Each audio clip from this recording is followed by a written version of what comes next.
نحمدہ ونصلی علی رسولہ الکریم اما بعد۔ اللہ تعالیٰ کی رحمت جب اپنے بندوں کی طرف کو متوجہ ہوتی ہے تو اللہ تعالیٰ اپنے بندوں کی ہدایت کے اسباب کو پیدا فرما دیتے ہیں، اور دنیا کے اندر انبیاء کرام علیہم السلام کی بعثت اسی لیے ہوتی ہے، اور انبیاء کرام اللہ کے بندوں کو اللہ کی طرف بلاتے ہیں اور اللہ کے بندوں کو اللہ سے ملاتے ہیں، اور اللہ کے نبی صلی اللہ علیہ وآلہ وسلم کی ختم نبوت کی وجہ سے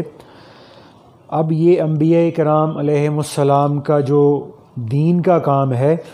یہ امت محمدیہ صلی اللہ علیہ وآلہ وسلم کے اب ہر فرد کے ذمے آ گیا، اور بالخصوص اس انبیاء والے کام کے جو لوگ اور جو حضرات اہل ہیں وہ بالخصوص علماء کرام اور مشائخ ہیں۔ یہ دو حضرات اس کے اصل اہل اور ذمہ دار ہیں۔ تو دین کی دعوت اور اس کی محنت کے فضائل قرآن پاک میں بھی آئے ہیں، حدیث پاک میں بھی آئے ہیں، اور اس کے سلسلے میں علماء کے اور مشائخ صوفیاء کے اقوال بھی ملتے ہیں۔ تو اب اس کا انکار اللہ کے نبی صلی اللہ علیہ وآلہ وسلم کے نظام دعوت کا انکار ہے، اس لیے دعوت اور تبلیغ کا یہ عظیم اور بڑا کام یہ غیر ضروری اور نئی تعبیرات کا محتاج نہیں ہے، اور بہت ہی مبارک ہیں وہ لوگ جن کو اللہ تعالیٰ نے انبیاء کرام علیہم السلام والی مبارک محنت میں لگنے کی توفیق عطا فرمائی ہے۔ تو اب جن حضرات کو اللہ کی طرف سے امت کے اندر دعوت کی، تبلیغ کی، دین کے مختلف شعبوں کو دنیا کے اندر زندہ کرنے کی، پھیلانے کی ذمہ داری کی توفیق عطا ہوئی ہے، تو اب ایسے حضرات کے لیے یہ ضروری ہوتا ہے کہ وہ کام کے نہج کو اور اس کی نوعیت اور نزاکت کو سمجھنے کی فکر اور کوشش بھی کریں، اور کام کرنے والوں کے قول اور فعل سے کسی بھی طرح دین کے کسی بھی کام پر، دین کے کسی بھی شعبے کے کام پر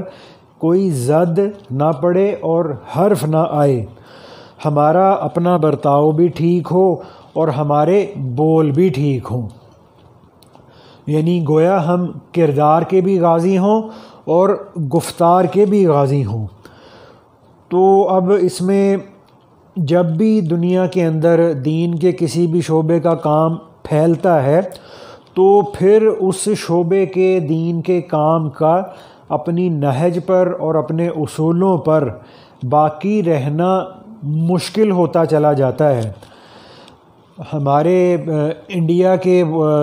بزرگ مولانا ابراہیم دیولہ صاحب دامت برکاتہم نے ایک بار یہ فرمایا تھا کہ عروج کے زمانے میں اور کام کے استقبال کے زمانے میں جس طرح سے دین کا کام ترقی کرتا ہے، انسان یعنی دین کا کام کرنے والوں کے باطن میں غرور بھی پیدا ہوتا ہے۔ کام کرنے والوں میں یہ ہے اصل مصیبت، اور پھر فرمایا مال کا بھی غرور ہے، عبادت کا بھی غرور ہے، یہ سب چیزوں کا غرور ہوا کرتا ہے۔ جیسے کھانے کی چیز ہضم ہو تو انسان کے جسم میں قوت پیدا ہوتی ہے، اور اگر کھانے پینے کی چیز ہضم نہ ہو تو انسان کے جسم کے اندر بدہضمی پیدا ہو جاتی ہے۔ ایسے ہی دین کے کام میں بھی بدہضمی ہوتی ہے، اور دین کے کام میں بدہضمی ہونے کا کیا مطلب ہے؟ ابراہیم دیولہ صاحب نے یہ فرمایا کہ جب دین کا کام کرتے ہوئے انسان کو بدہضمی ہوتی ہے تو پھر انسان کے اندر غرور پیدا ہوتا ہے اور دوسروں کے بارے میں حقارت پیدا ہوتی ہے، اور پھر جب دلوں کے اندر غرور پیدا ہو جاتا ہے تو غرور پیدا ہونے کے بعد آپس کی الفت اور محبت اور جوڑ ختم ہو جاتا ہے۔ تو اس لیے میدان عمل میں جو لوگ اس وقت اپنی جان مال کو دین کے مختلف کاموں میں کھپا رہے ہیں، تو ہمارے لیے یہ چیز انتہائی ضروری ہو جاتی ہے کہ کام کو ان حضرات سے سمجھا جائے جن سے اللہ نے دین کا کام لیا ہے۔ تو آج کے دور کے اعتبار سے امت کے درد، غم، فکر اور کڑن کی وجہ سے اللہ تعالیٰ نے مولانا محمد الیاس صاحب رحمۃ اللہ علیہ پر آج کے دور میں جو تبلیغی محنت ہو رہی ہے، تو اللہ پاک نے مولانا الیاس رحمۃ اللہ علیہ پر یہ تبلیغی کام کو کھولا، لیکن مولانا الیاس رحمۃ اللہ علیہ کے اندر جو ایک احتیاط، اعلیٰ درجے کی احتیاط تھی، ان کو مولانا الیاس رحمۃ اللہ علیہ کے اس قول سے ہم اچھی طرح سمجھ سکتے ہیں کہ جس میں وہ یہ فرماتے ہیں کہ میری حیثیت ایک عام مومن سے اونچی نہ سمجھی جائے، صرف میرے کہنے پر عمل کرنا بد دینی ہے۔ میں جو کچھ کہوں اس کو کتاب و سنت پر پیش کر کے اور خود غور و فکر کر کے اپنی ذمہ داری پر عمل کرو، میں تو بس مشورہ دیتا ہوں۔ اور پھر اس کے بعد مولانا الیاس رحمۃ اللہ علیہ نے یہ فرمایا کہ حضرت عمر رضی اللہ تعالیٰ عنہ اپنے ساتھیوں سے یہ فرمایا کرتے تھے کہ تم نے میرے سر پر بہت بڑی ذمہ داری ڈال دی ہے، تم سب میرے اعمال کی نگرانی کیا کرو۔ اور مولانا الیاس رحمۃ اللہ علیہ نے پھر فرمایا کہ میری بھی اپنے دوستوں سے بڑے اصرار اور لجاجت سے یہ درخواست ہے کہ وہ میری نگرانی کریں، جہاں غلطی کروں وہاں ٹوکیں اور میری رشد و ہدایت کے لیے دعائیں بھی کریں۔ تو مولانا الیاس رحمۃ اللہ علیہ کا یہ قول مولانا منظور نعمانی صاحب رحمۃ اللہ علیہ نے جو مولانا الیاس رحمۃ اللہ علیہ کے ملفوظات جمع کیے ہیں، اس کے اندر صفحہ نمبر 169 پہ لکھا ہوا ہے۔ تو اس لیے محنت کرنے والوں کے لیے جہاں محنت کرنا ضروری ہوتا ہے، وہیں پر ڈرتے رہنا بھی ضروری ہوتا ہے، اور سارے کام کرنے والوں کے لیے اپنے اکابرین کی فکروں کا، ان کی منشا کا اور ان کی وسعت نظر کا سمجھنا بھی ضروری ہوتا ہے، تاکہ دین کا ہر کام اپنے صحیح نہج پر قائم رہے۔ تو اب اس میں علماء نے یہ فرمایا ہے کہ 19ویں صدی کے ابتدائی حصے میں بعض اہل قلم نے اپنے مضامین اور اپنی کتابوں میں اپنے قلم کو کچھ اس طرح سے چلایا کہ امت کے اندر علماء پر اعتراض کرنے والے پیدا ہوئے، کہ امت کے اندر علماء پر اعتراض کرنے والے پیدا ہوئے۔ تو یہ پہلی ایک خرابی پیدا ہو گئی،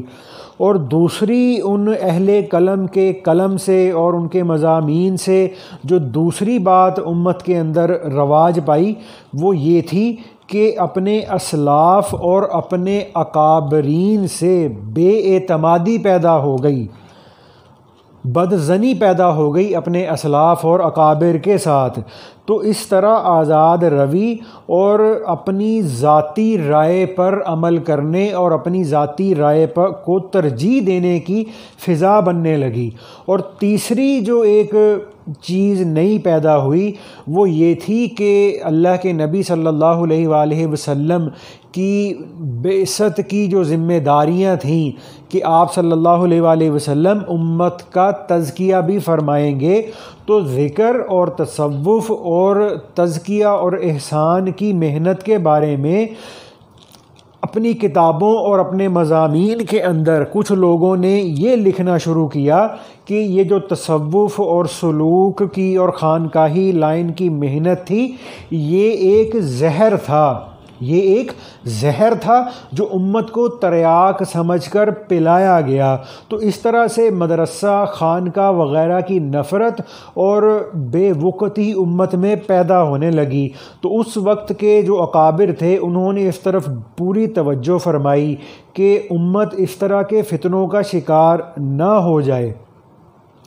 اور یہی وہ موقع تھا کہ جن حالات میں مولانا الیاس صاحب رحمۃ اللہ علیہ کا تبلیغ اور دعوت کا کام بھی اپنے ابتدائی مراحل میں تھا، اور دعوت کا کام امت کے اندر، بر صغیر کے اندر نیا نیا ابھر رہا تھا۔ تو مولانا الیاس صاحب رحمۃ اللہ علیہ نے بھی اس خطرے کو محسوس کیا اور اس کے سد باب کی طرف توجہ فرمائی، اور اس کے لیے مولانا الیاس رحمۃ اللہ علیہ نے جو پہلا کام کیا وہ یہ تھا کہ جماعت میں نکلنے والوں کو اس بات کی زوردار ترغیب دی جاتی تھی کہ جب آپ کسی علاقے یا کسی مقام پر جماعت میں جائیں اور وہاں معلوم ہو کہ وہاں پر علماء اور صلحاء رہتے ہیں، تو صلحاء سے مراد اس وقت میں بھی، آج کے دور میں بھی، یہ ہمارے جو خانقاہی مشائخ ہوتے ہیں،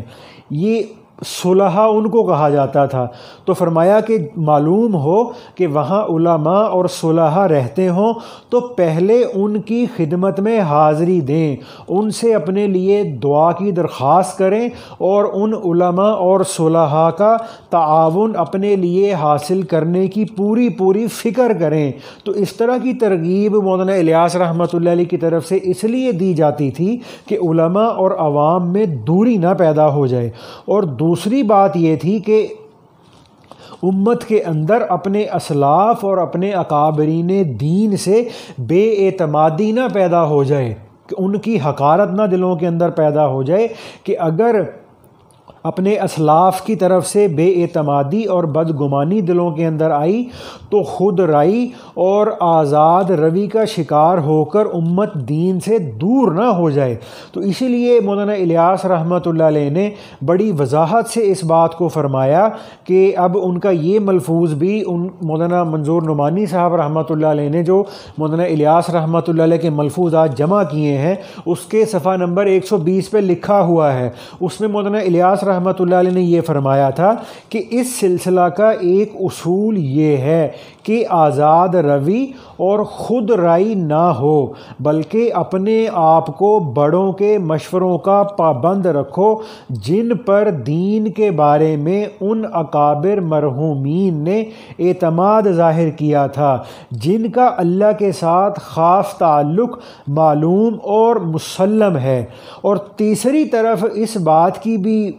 فکر کی گئی، مولانا الیاس رحمۃ اللہ علیہ نے خطرے کو بھانپ کر جو تیسری فکر کی تھی وہ یہ فکر کی گئی تھی کہ امت اللہ کے ذکر سے دور ہو کر اپنا تعلق اللہ سے توڑ نہ بیٹھے، اور دین کا کام کرنے والوں میں دین کے علم اور اللہ کے ذکر کی اہمیت پیدا ہو۔ تو اسی لیے فرمایا تھا مولانا الیاس رحمۃ اللہ علیہ نے، اور آپ کا یہ قول بھی مولانا منظور نعمانی صاحب رحمۃ اللہ علیہ کی جو کتاب ہے اس کے صفحہ نمبر 39 پہ لکھا ہوا ہے، جس میں مولانا الیاس رحمۃ اللہ علیہ نے یہ فرمایا کہ آپ لوگوں کی یہ ساری چلت پھرت اور ساری جد و جہد بیکار ہوگی اگر اس کے ساتھ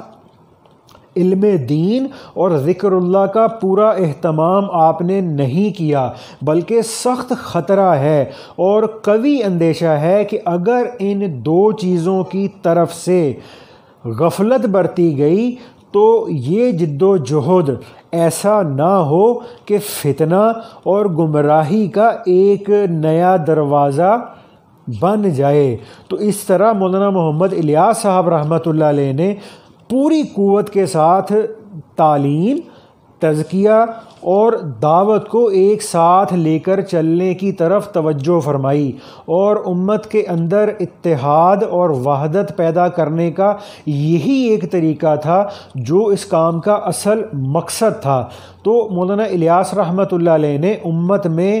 وحدت پیدا کرنے کو اپنی محنت کا اصل مقصد قرار دیا تھا، اور وہ اسی کتاب میں، جس کا بھی ہم نے 2-3 جگہ پہ حوالہ دیا، اسی کتاب کے صفحہ نمبر 39 میں مولانا الیاس صاحب رحمۃ اللہ علیہ کا یہ ملفوظ لکھا ہوا ہے کہ اپنی اس دعوت کی تبلیغ کی تحریک کے ذریعے ہم ہر جگہ کے علماء اور اہل دین اور دنیا داروں میں میل ملاپ اور صلح اور آتشی بھی کرانا چاہتے ہیں۔ نیز خود علماء اور اہل دین کے مختلف حلقوں میں الفت اور محبت اور تعاون اور یگانگت کا پیدا کرنا اس سلسلہ میں ہمارے پیش نظر بلکہ ہمارا اہم مقصد ہے، اور یہ دینی دعوت ہی انشاءاللہ اس کا ذریعہ اور وسیلہ بنے گی۔ تو اس لیے ہمیں بہت سنبھل کر چلنا ہے تاکہ ہمارے کسی قول، فعل یا عمل سے امت کے اندر دین کے جتنے بھی شعبوں میں دین کا کام ہو رہا، دین کے کسی بھی شعبے کے اندر کسی قسم کا خلل اور انتشار نہ پیدا ہو جائے۔ تو دعوت کے جو اصل ہمارے جو ابتدائی اکابرین تھے، تو ان اکابرین کی وسعت قلبی کو اور ان کی منشا اور مقصود کو سمجھنے کی آج ہمیں بہت ہی زیادہ ضرورت ہے۔ تو اس لیے ابھی یہ کچھ اللہ نے دل میں یہ بات ڈالی تھی کہ تھوڑا سا ہم اس بات کا بھی تھوڑا مذاکرہ کر لیں کہ ہمارے مولانا محمد الیاس صاحب رحمۃ اللہ علیہ اور مولانا محمد یوسف صاحب رحمۃ اللہ علیہ اور مولانا محمد انعام الحسن صاحب رحمۃ اللہ علیہ، تو یہ جو تینوں ہمارے دعوت و تبلیغ کے کام کے جو اکابرین ثلاثہ تھے، یہ جو ابتدائی 3 اکابر تھے، تو ان 3 اکابرین کے نزدیک خانقاہی نظام کی، خانقاہی محنت کی ان حضرات کے نزدیک کیا اہمیت تھی، اور اپنے وقت کے مشائخ اور صوفیاء کے ساتھ مل کر چلنے کی، ان کی خدمت میں استفادے کی نیت سے حاضری دینے کی ان اکابرین ثلاثہ کے نزدیک کیا اہمیت تھی، اور یہ ہمارے جو تینوں تبلیغ کے ابتدائی اکابرین تھے، یہ تصوف کے، تزکیہ کے اور خانقاہی محنت کے امت کے اندر جاری ہونے کے کتنے وہ یہ حضرات جو تھے یہ اس کے قائل تھے، اور یہ حضرات صرف اس کے قائل ہی نہیں تھے بلکہ ان تینوں حضرات نے اپنے اپنے وقت میں اس خانقاہی اور تصوف کی لائن کو آگے بھی چلایا، لوگوں کو اللہ اللہ بھی سکھایا، لوگوں کو سلسلے کے اندر بیعت بھی کرایا، اور ان کی تصفیہ اور تزکیہ کے لحاظ سے ان حضرات نے پوری رہنمائی بھی فرمائی۔ تو انشاءاللہ یہ اب کچھ دل کے اندر آیا ہے کہ کچھ 3-4 انشاءاللہ 3-4 کہہ لیں کہ اس کو ایپیسوڈز کے اندر ہم انشاءاللہ تھوڑا سا اس کا مذاکرہ کرنے کی کوشش بھی کریں گے۔ تو اللہ پاک مجھے، آپ کو، ہم سب کو اس پہ عمل کی توفیق عطا فرمائے۔